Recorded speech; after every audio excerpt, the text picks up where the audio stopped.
Bismillahirrahmanirrahim. Assalamualaikum warahmatullahi wabarakatuh.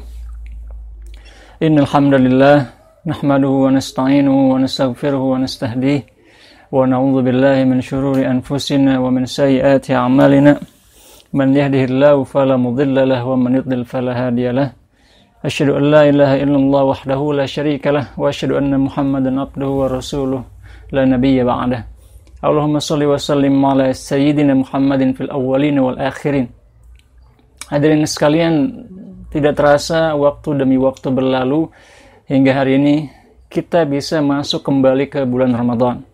Rasanya belum lama kita merasakan Ramadan di tahun yang lalu, merasakan bagaimana suasana Ramadan yang dipenuhi dengan ibadah-ibadah, tarawih, membaca Quran, sahur, buka puasa dan lain sebagainya. Dan kali ini kita masuk kembali ke bulan Ramadan di tahun 2020, tentunya dengan suasana yang sangat berbeda. Indonesia dan juga dunia masih dalam suasana wabah pandemi corona yang membuat ibadah-ibadah kita menjadi lebih terbatas. Namun tentu saja tidak mengurangi semangat kita untuk menjalani Ramadan ini sebaik mungkin. Hadirin sekalian, tentu saja di tahun ini kita merasakan bahwa ternyata saudara-saudara kita, kawan-kawan kita, teman-teman kita yang tahun lalu masih menikmati Ramadan bersama kita, tahun ini sebagian sudah menjadi ahli kubur dan menunggu hari kebangkitan. Mereka tidak lagi bisa merasakan nikmatnya beribadah, nikmatnya tarawih di bulan Ramadan. Hadirin sekalian, di banyak ayat dalam Al-Quran disebutkan bahwa kehidupan di dunia ini adalah kehidupan yang sangat singkat. Dalam surat Yunus disebutkan, sa'atan yata'arafuna bainahum. Orang-orang yang sudah merasakan hari kebangkitan menyatakan bahwa kehidupan dunia ini hanyalah 1 jam, yang dalam 1 jam itu mereka saling berkenalan satu sama lain. Di ayat yang lain, di surat An-Nazi'at, Allah Subhanahu wa Ta'ala menggambarkan ka'annahum yawma yarawnaha lam yalbathu illa 'ashiyatan aw duhaha.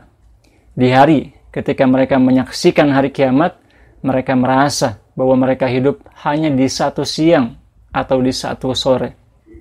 Hadirin sekalian, tentu saja ada kemungkinan bahwa bulan ini, Ramadan ini akan menjadi Ramadan terakhir dalam hidup kita.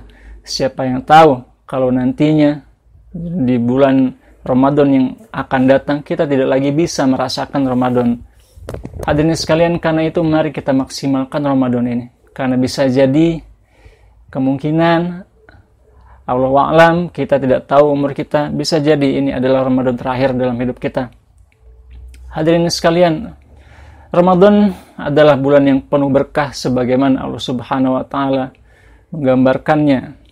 Dan sebagaimana juga Rasulullah SAW menyebutkannya dalam sebuah hadis riwayat Nasa'i, beliau menyatakan, laqad atakum syahrul Ramadan wa huwa syahrun mubarak. Telah datang kepada kalian bulan Ramadan dan dia adalah bulan yang penuh berkah. Fihi futihat abwabul jannah. Di situ dibuka pintu-pintu surga. Wa ughliqat abwabun nar, abwabul jahim, dan ditutup pintu-pintu neraka, wa suffidatis syayatin, dan dibelenggu para setan. Wa fihi lailatun khairun min alfi syahr, dan di dalamnya ada 1 malam yang lebih baik daripada 1000 bulan. Hadirin sekalian, Allah Subhanahu wa Ta'ala menganggap ibadah puasa sebagai ibadah yang istimewa karena ini merupakan ibadah yang menggambarkan hubungan yang kuat antara seorang hamba dengan Tuhannya.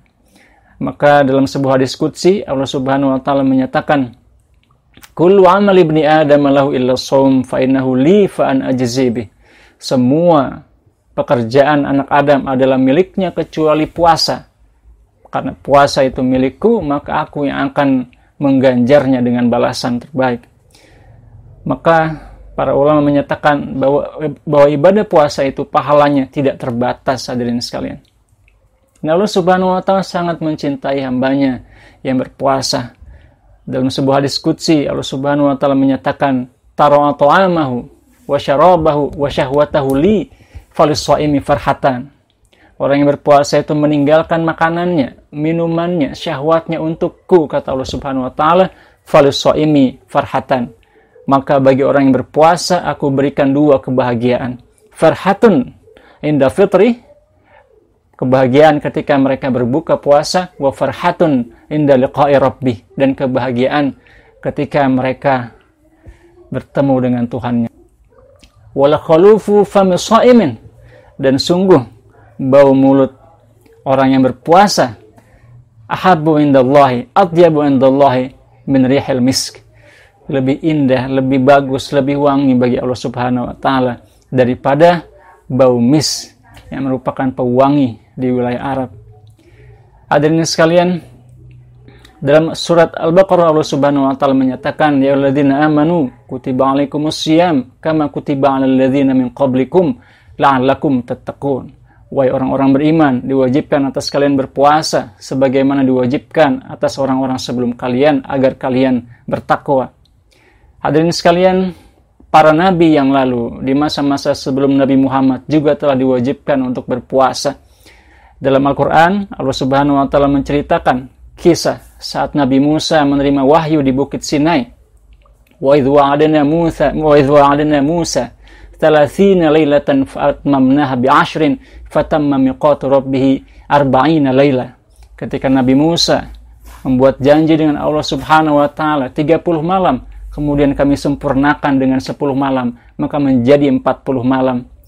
Para mufassirin menafsirkan bahwa dalam pertemuan tersebut, saat Nabi Musa menghadap kepada Allah Subhanahu wa taala di Bukit Sinai, saat itu Nabi Musa juga melaksanakan puasa. Maka dalam perjanjian lama, orang-orang Yahudi dan Nasrani, mereka juga berpuasa selama 40 hari. Hadirin sekalian, dan di akhir ayat tersebut Allah Subhanahu wa taala menyatakan bahwa tujuan dari puasa adalah la'allakum tattaqun, agar kalian bertakwa, bukan agar kalian kelaparan, bukan agar kalian kehausan, bukan agar kalian merasakan penderitaan orang-orang yang lapar, tetapi satu tujuannya agar kalian bertakwa. Maka hadirin sekalian, tujuan utamanya adalah mencapai takwa. Takwa menurut Nabi Muhammad ada di dalam hati. At-taqwa hahuna. Dan Imam Ali menjelaskan bahwa takwa itu ialah al-khawfu minal jalil, takut kepada Allah Subhanahu wa taala. Wal amalu bit tanzil, dan menjalankan apa yang Allah turunkan dalam Al-Qur'an. War ridha bil qalil, dan ridho, rela, puas dengan pemberian Allah Subhanahu wa taala meskipun sedikit. Wal isti'dadu liyaumir ruhil, dan membuat persiapan untuk hari kepergian dengan amal-amal soleh, dengan perbuatan-perbuatan baik untuk bekal kita kembali kepada Allah Subhanahu wa taala. Hadirin sekalian, tentu saja semua dari kita menginginkan agar kita bisa melaksanakan puasa sebaik mungkin. Namun Nabi Muhammad SAW mengingatkan bahwa banyak orang yang berpuasa tidak mendapatkan pahala puasa. Rasulullah bersabda, "Rubba sha'imin laisa lahu min siyamihi illa al-ju' wal 'atash." Betapa banyak orang yang berpuasa tetapi tidak mendapatkan apa-apa kecuali lapar dan dahaga. Hadirin sekalian, maka tidak hanya kita harus berpuasa, namun kita juga harus berhati-hati menjaga perkataan kita, menjaga perbuatan kita.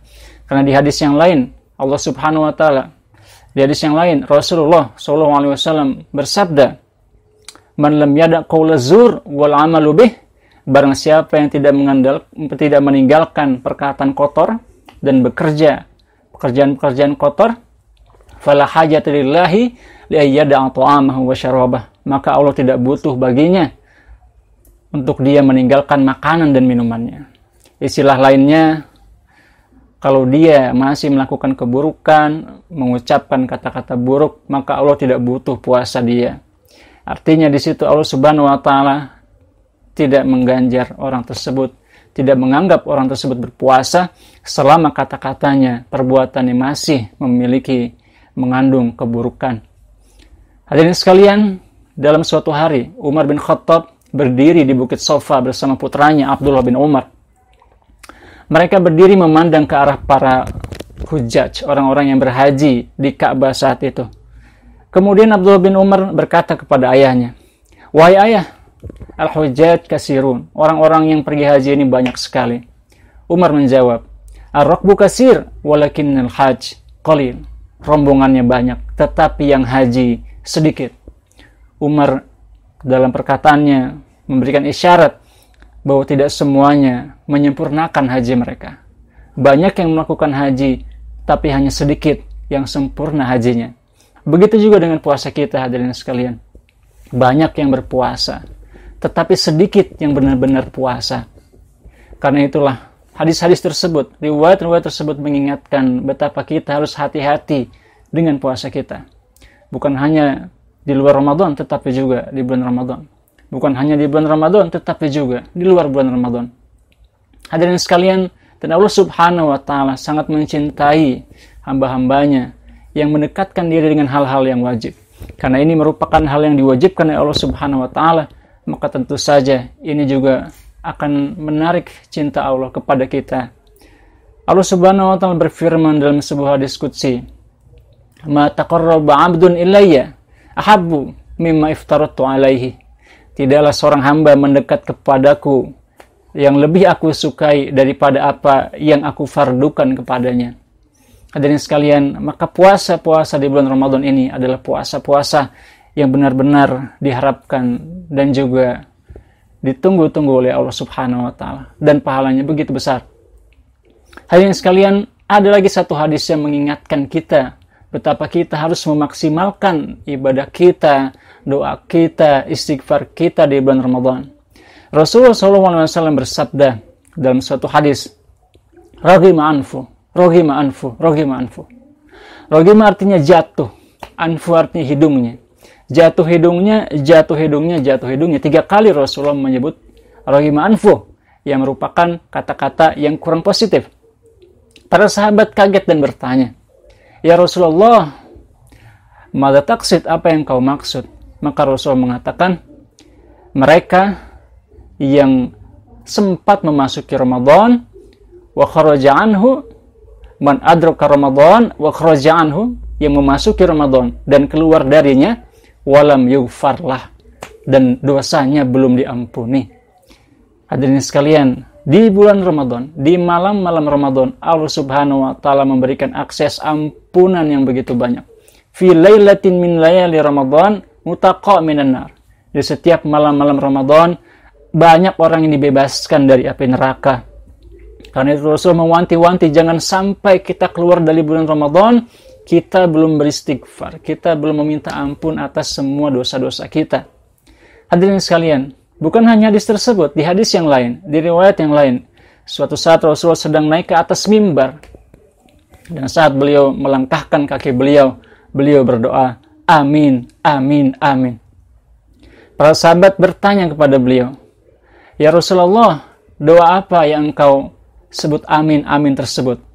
Maka beliau berkata, Jibril datang dan berdoa, "Man adraka Ramadan walam yughfarlah ab'adahullah." Barang siapa mengetahui bulan Ramadan, merasakan bulan Ramadan dan keluar darinya, walam yughfarlah, dan belum diampuni dosanya, maka akan dijauhkan dari Allah Subhanahu wa Ta'ala. Dan Rasulullah menjawab dengan amin, amin, amin. Hadirin sekalian, maka betapa setiap malam Ramadan kita harus menggunakan semaksimal mungkin agar kita bisa keluar dari bulan Ramadan dalam keadaan benar-benar sudah diampuni dosa-dosa kita. Hadirin sekalian, tentu saja ibadah yang sangat penting di bulan Ramadan adalah qiyamul lail, salat malam. Rasulullah SAW sangat menjaga salat malam bahkan di bulan selain Ramadan. Dalam sebuah riwayat, saat Huzaifah sedang berkunjung ke rumah Rasulullah dan beliau mendapati Rasulullah sedang sholat, maka beliau ikut sholat dan menjadi makmum beliau di dalam sholat malamnya. Ternyata hadirin sekalian, di rakaat pertama Huzaifah kaget karena Rasulullah membaca surat Al-Baqarah hingga selesai. Dia menyangka bahwa akan selesai sampai surat Al-Baqarah saja kemudian ruku dan sujud, tetapi tidak. Beliau melanjutkan masuk ke surat Ali Imran, seluruhnya beliau baca. Tidak hanya itu hadirin sekalian, tidak selesai sampai Ali Imran, Rasulullah masuk juga ke surat An-Nisa, dibaca hingga selesai hadirin sekalian. Kita bisa bayangkan, Al-Baqarah 2 juz, Ali Imran 4 juz, An-Nisa 4 juz, lebih dari 4 juz beliau baca hanya dalam satu rakaat. Dan ini adalah ibadah beliau di luar bulan Ramadan. Maka kita tidak terbayangkan lagi seperti apa panjangnya sholat Rasulullah di bulan Ramadan. Hadirin sekalian, untuk mengetahui gambaran bagaimana orang-orang soleh di masa lalu memanfaatkan Ramadan, ada sebuah riwayat dalam Sunan Baihaqi bahwa di Basrah, imam di Basrah menghatamkan Al-Quran setiap 3 hari sekali dalam sholat malam, dalam sholat tarawih. Artinya apa? Mereka di Basrah menghabiskan 10 juz satu malam di setiap sholat tarawih. Dan setelah itu imamnya sakit, digantikan oleh imam yang lain yang menghatamkan Al-Quran setiap 4 hari. Artinya 1 hari mereka menghabiskan 7,5 juz dan 4 hari khatam. Dan ketika diganti oleh imam yang baru tersebut yang membaca 7,5 juz sehari, mereka merasa lebih ringan, hadirin sekalian. 7,5 juz dalam 1 malam sholat tarawih mereka habiskan dan mereka merasa lebih ringan daripada sebelumnya harus 10 juz 1 malam. Hadirin sekalian, bagaimanakah kondisi kita? Di hari-hari ini paling banyak imam menyelesaikan Al-Quran dalam 1 malam di sholat tarawih adalah 1 juz. Itu pun sangat jarang. Mungkin dari 1 provinsi hanya beberapa masjid yang melaksanakannya. Dan di banyak masjid di Indonesia rata-rata menggunakan surat-surat pendek. Tapi itu pun masih banyak dari kita yang malas, hadirin sekalian. Hadirin sekalian, sebenarnya simpel saja cara mendapatkan Lailatul Qadar, yaitu dengan tidak melewatkan 1 malam pun kecuali kita laksanakan sholat Qiyamul Lail Tarawih, hadirin sekalian. Dan dalam sebuah hadis, Rasulullah SAW bersabda, "Man qama ma'al imam hatta yantolik kutiba lahu sholatul lailah." Barang siapa sholat bersama imam hingga imam tersebut pergi berangkat, maka dicatatkan baginya puasa semalam, dicatatkan baginya pahala sholat malam semalam suntuk. Barang siapa sholat bersama imam sampai imamnya pergi, maka dicatat baginya pahala sholat malam semalam suntuk. Maka meskipun kita melaksanakan sholat tarawih dengan ayat-ayat pendek, maka itu pun kita mendapatkan pahala yang sama dengan orang-orang yang sholatnya semalam suntuk, hadirin sekalian. Ini adalah anugerah yang Rasulullah dan Allah Subhanahu wa Ta'ala berikan kepada kita. Maka mengapa kita tidak memanfaatkannya? Jika kita melaksanakan semua ibadah-ibadah penting, membaca Quran, kemudian tarawih di setiap malam-malam Ramadan, maka insya Allah kita akan mendapatkan Lailatul Qadar. Kenapa? Karena Lailatul Qadar adalah 1 malam di antara malam-malam Ramadan, dan itulah malam yang dinantikan, yang ditunggu-tunggu agar kita mendapatkan pahala yang lebih banyak, yang setara dengan pahala 1000 bulan. Hadirin sekalian, mudah-mudahan kita bisa memaksimalkan ibadah kita di bulan Ramadan sehingga kita bisa mengakhiri Ramadan ini dalam keadaan sudah diampuni dosa-dosa kita. Barakallahu li wa lakum bil Qur'anil azim wa nafa'ani wa iyyakum bima fihi minal ayati wa dzikril hakim wa taqabbala minni wa minkum tilawatahu wastaghfiruh. Aqulu qouli hadza. Wassalamualaikum warahmatullahi wabarakatuh.